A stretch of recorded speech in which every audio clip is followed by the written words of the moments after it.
వక్రతుండ మహాకాయ.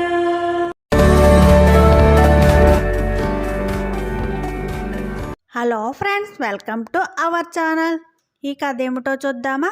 అనగనగా ఒక ఊరిలో దాసు అనే అతను నివసిస్తున్నాడు.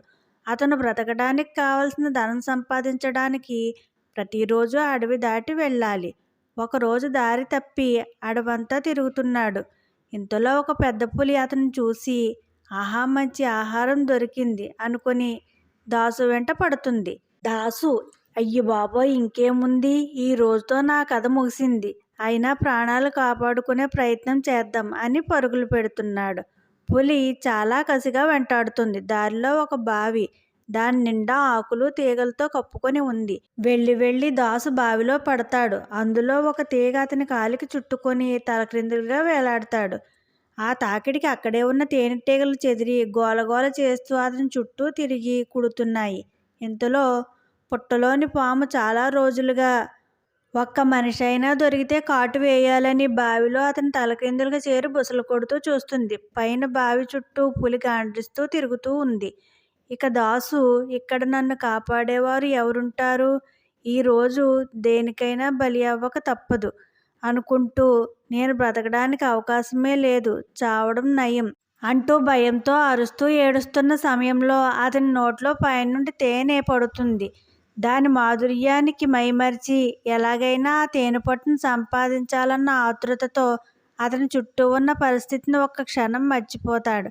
ఎలాగైనా బ్రతకాలని ఆలోచిస్తాడు. కిందకు వెళ్తేనే కదా పాము కాటు వేస్తుంది, పైకి వెళ్తేనే కదా పులి తింటుంది, ఈ తేనెటీగలు కుట్టినందుకు వెంటనే చనిపోము కదా, ఇక్కడి నుండి బయటపడితే వైద్యం చేయించుకోవచ్చు అని ధైర్యం తెచ్చుకుని చుట్టూ చూస్తాడు. అక్కడ కొంచెం దగ్గరగా ఒక పెద్ద కర్ర కనపడుతుంది. ఎలాగైతే కర్రను పట్టుకుని దాని సాయంతో ఒక్కసారిగా చెట్టుపైకి ఎగిరి కూర్చుంటాడు.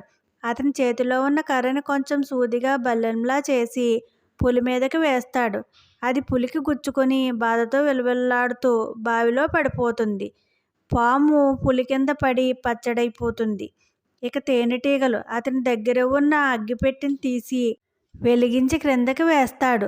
అక్కడ ఎండిన పుల్లలు ఉండడంతో ఒక్కసారిగా మంటలు వస్తాయి. ఆ వేడికి తట్టుకోలేక తేనెటీగలు కూడా వెళ్ళిపోతాయి. దాసు తేనెపట్టు తీసుకుని ఇంటికి వెళ్తాడు. సో ఫ్రెండ్స్, ఈ కథలో నీతి, సమస్య వచ్చినప్పుడు బాధపడుతూ కూర్చోకుండా ధైర్యంగా ఉండి ఆలోచిస్తే ఎలాగైనా దారి దొరుకుతుంది. మన మీద మనం నమ్మకం కోల్పోయినప్పుడు ఒకసారి దేవుడి వైపు అడుగులు వేస్తే ఈ తేనె రూపంలోనే వచ్చి కాపాడుతాడు. ఒక్క చుక్క తేనెలోని మాధుర్యమే మనిషి బ్రతకాలన్న ఆశ కలిగి అతని ప్రాణాలు కాపాడింది. దేవుడి దగ్గర అంతకు మించిన మాధుర్యమే ఉంటుంది కదా. Please like, share and subscribe friends, and don't forget to on the bell icon.